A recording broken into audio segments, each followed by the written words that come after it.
Look into my eyes and you will see what you mean to me. Search your heart, search your soul, and when you find me there, you'll search no more. Don't tell me it's not worth trying for. You can't tell me it's not worth dying for. You know it's true.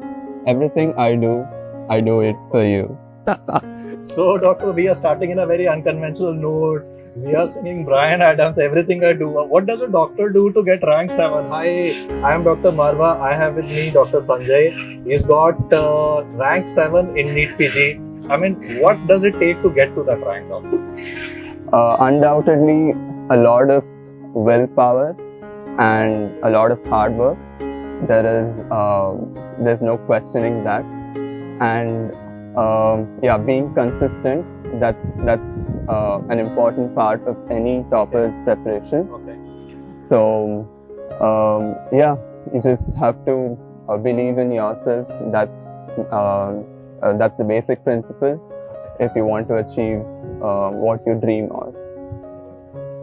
So, Doc, suppose, like I'm saying, asking a very unconventional question. Suppose you could not succeed this attempt, then what's the aggression you would have shown for INI-CET and the forthcoming NEET? I would take a week break and try to pull myself back and try to spend some time with my family and try to get back my energy, and then I would start again at a slower pace, but knowing that I will do better as the days pass by. And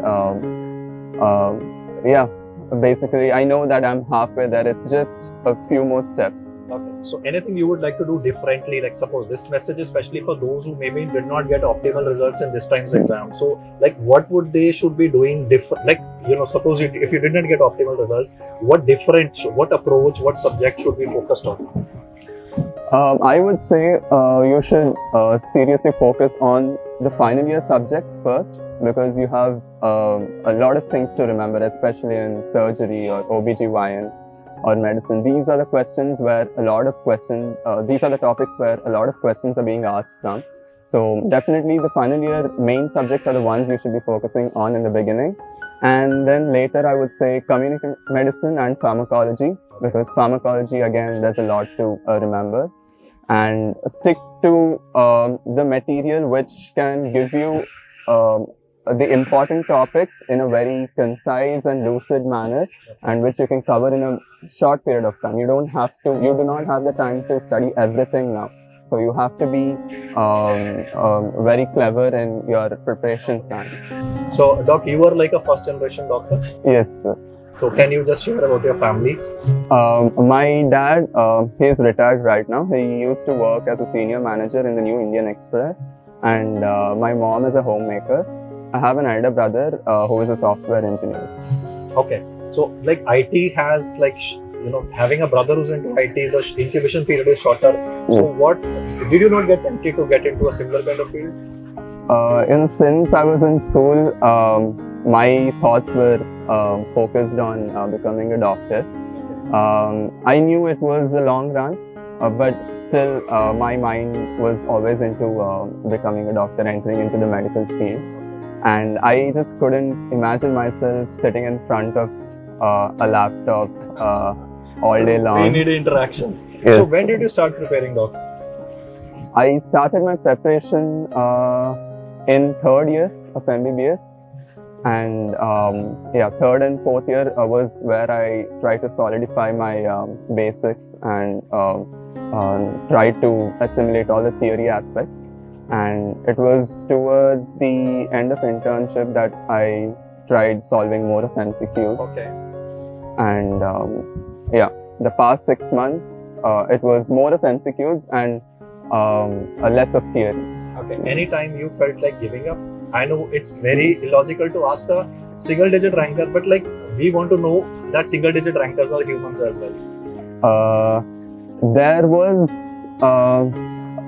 for a split second, especially after my internship, where I was wondering if I should be changing my career, go into basic sciences or something. But then I realized that this is something that I was made for, and I belong to medicine as much as medicine belongs to me. So any note-taking strategy, like were you using main notes? Were you writing your own notes? I made my own notes for the most part, and I think the good thing about it is that you will remember much more if you make your own notes. Yes, it is time consuming, but if you think you have enough time to dedicate to it, I would suggest making your own notes. Okay, but isn't that very time consuming? Yes, definitely. It is time consuming. So I would suggest that if you find, if you are, say, someone who doesn't spend much time in traveling from college to your home or accommodation, maybe if you can spare that time in making notes, then yeah, I would suggest going for it, at least for the major subjects. So any weak areas you had? I mean, it's unthinkable that a single-digit ranker is having weak areas, but yeah, did you have any weak subjects? I would say forensic medicine was my weak subject. Okay. Yeah. Doc, can you share your daily routine 1 month before the exam? Like, what time were you getting up? When time were you sleeping? How many hours of focus study were you doing? I used to wake up at around 6:45 in the morning, and then freshen up, and I would start. My main mode of preparation was giving the mock tests or the champion tests. So I would start by 8 a.m., 7:45, 8 a.m. I would be done by 11 a.m. And then I would take half an hour break. And then I would, while giving the test, I would make a note of the topics on which the questions were based, in which I had certain ambiguities. So I would go through those topics, and then I would start analyzing the test from the first question till the last. And that would go on till around 5:30 in the evening. And then after that, I would take 30 to 45 minutes break, and then just revise something for the rest of the day till around 11:30. So this was my very long day. Yes, it was exhausting, yes, but definitely something which will guarantee you a good rank. So, like, any backlogs that you had while preparation, and like, what did you do about that? I had backlogs in the first year subjects especially. So for that, I watched the revision videos. So that because I wanted something which would save my time. I did not have a lot of time, and that's why I resorted to watching the revision videos and solving the subject-based modules. So that really boosted my confidence in the first year subjects. I'll just put it in the end. Like, last 1 month before the exam, everybody is in a I would say a state of dilemma where, like, you are stuck at static GT marks, you are stuck at, like, nothing is going in the brain because you're reading the same notes again. So were you in that fix, and like, what did you tell yourself to be able to achieve that optimal score in the end? So in the last 2 weeks especially, I faced this where I was just flipping through pages and it felt like nothing was entering into my brain, and I felt totally lost again.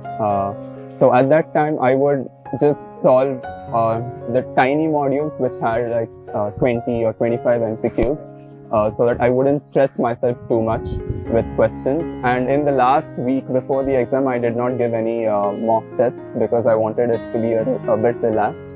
And I just went through my revision notes, only the highlighted points. And I think it's important to be a bit relaxed in the last week at least before your main exam. And and an hour before going to bed, I would read a novel. That really helped me give some peace of mind. Inspiring, man, inspiring. Any novels you want to tell for relaxation? I mean, I'm into fantasy genre, so I'm currently reading The Wheel of Time. Okay. And it's a 14 book long series. Yeah, I'm currently reading that, and that's my journey. It was really nice interacting with you. Yeah, Heartiest congratulations. Thank you and I so wish much. The very best for a great career ahead. Thank you so much.